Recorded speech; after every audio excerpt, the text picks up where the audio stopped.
LGBT counseling. Before we get started, I want to talk about some of the issues that LGBT people face that would be ideal in using person centered. So, a lot of LGBT people are discriminated against and are bullied severely. They are 5 times more likely to skip school for safety reasons because they're getting physically harmed, bullied, harassed. 28% feel forced to drop out because of that reason. 9 out of 10 LGBT individuals report cases of bullying. A lot of them are feeling isolated or kicked out by their families, rejected by religious communities, often led to social withdrawal. A lot of them refuse services because schools don't deem it as important. A lot of them become homeless. They're disowned by families because of religious or cultural reasons. Many shelters don't respect LGBT identities. Um, Usually, a lot of them are under the poverty line, so a lot of them have to use unsafe sex work. And because of that, a lot of them end up in juvenile justice facilities. Mental health, a lot of it is deteriorating because of the feeling of isolation, rejection, and internalized homophobia. They are 2 times more likely to experience anxiety and depression. They are at a 30% suicide attempt, and LGBT individuals are 4 times more likely to attempt suicide. And a lot of them use substance abuse, like alcohol, cigarettes, painkillers, and illegal substance to relieve the tension of living as an LGBT person. A lot of them have HIV and AIDS, which means a shorter life expectancy. 70% of individuals that were HIV positive felt they were being discriminated against in the workplace and social dynamics. A lot of people believe having HIV means you're dirty and that you shouldn't be around. A lot of them don't seek treatment due to the fact that they're scared of discrimination. So person centered is perfect for that because it's less about dictating on what a client should do and more about listening to a client. This is really great for marginalized groups of people that don't really have anyone to listen to them. It's usually a form of therapy that aims to counteract the effects of stigmatization among LGBT community while creating and enforcing methods and coping skills among those who have difficulties coming to terms with their sexual identity.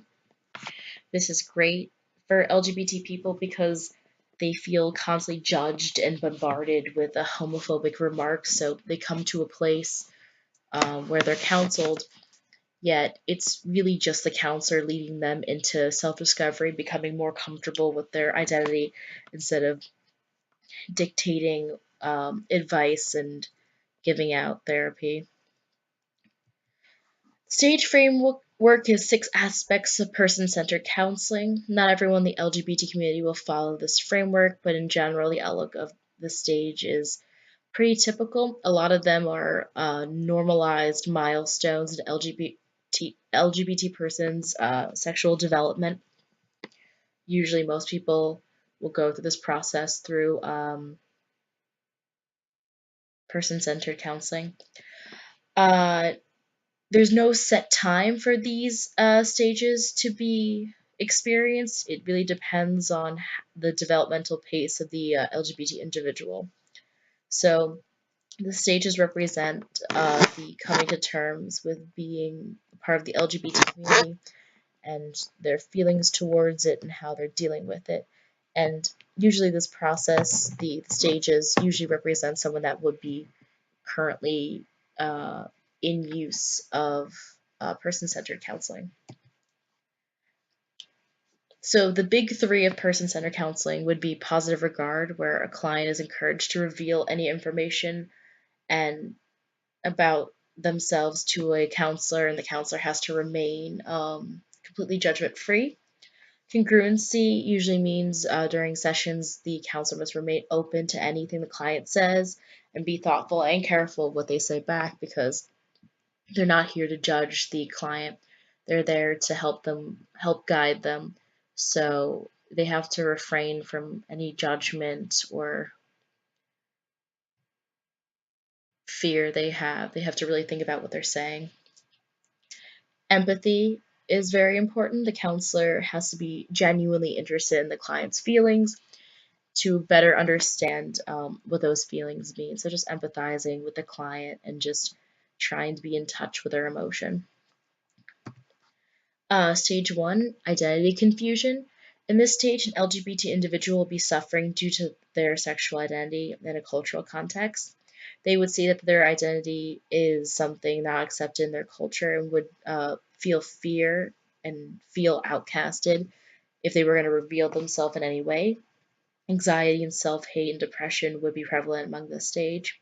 This stage, someone has been recently discriminated against, outed, and they're feeling dissonance against their identity because they're fearful of what others will think. Second stage is identity comparison. In this stage, an LGBT individual will be trying to understand and deal with their feelings of inadequacy, isolations, self-worth that results in societal stances on their sexuality. Coping mechanisms are usually pretty dire. They're self-destructive in nature, usually drug abuse, self-harm, social isolation, as well as unhealthy coping habits. Stage 2, identity tolerance. During this stage, an LGBT individual will be trying to find healthy coping mechanisms and means of understanding, as well as coming to terms with their sexual identity. This would include dialogue with other LGBT people or close family and friends, not to pass judgment. This stage is the foundation of creating and maintaining a healthy sexual identity. 4. Acceptance. The acceptance stage, an LGBT individual will have to come to terms with their sexual identity. They would still feel fear, their social stigma, as well as their place in society in regard to societal acceptance, but they would optimally have a clear understanding bearing their sexual identity. Fear, anxiety, depression may be prevalent, but their experiences wouldn't define them, and they become more comfortable with who they are.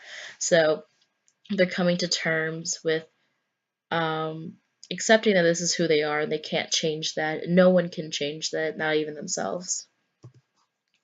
Stage 5, pride. In this process of understanding and coming to terms with sexuality, clients will begin to understand that heteronormative social norms are instilled and are not inherently higher than their own values.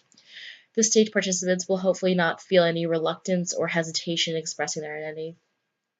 By going through the person-centered counseling, they are feeling more pride in the fact that they are part of this community. They've accepted the fact that they are, and now they are reveling in the fact they're part of this new community that has been built on so much. So at this stage, usually a lot of people become a little bit more radical and will start calling out heteronormative aspects of life that go against who they are. And lastly, stage 6, identity synthesis. This is the final stage in which an individual begins to heal and repair their self-esteem, as well as resolve anger and alienation that they experience as a result of their sexual identity. The LGBT individual would have not let their past experiences weigh them down, and they would feel no ill will towards their sexual identity or the stigma that bogs them down. So this is the healing process. This is what we're hoping for by having a counselor lead them into finding their path of self-identity, that they'll reach this stage where they realize they can be a person and be an LGBT individual. Those two are not mutually exclusive, that they were not judged by anyone, they were listened to, and someone cared about their feelings as an LGBT individual and was willing to listen to them and was there for them and cared about their experiences and who they are. Well, that's the end. Hope you enjoyed.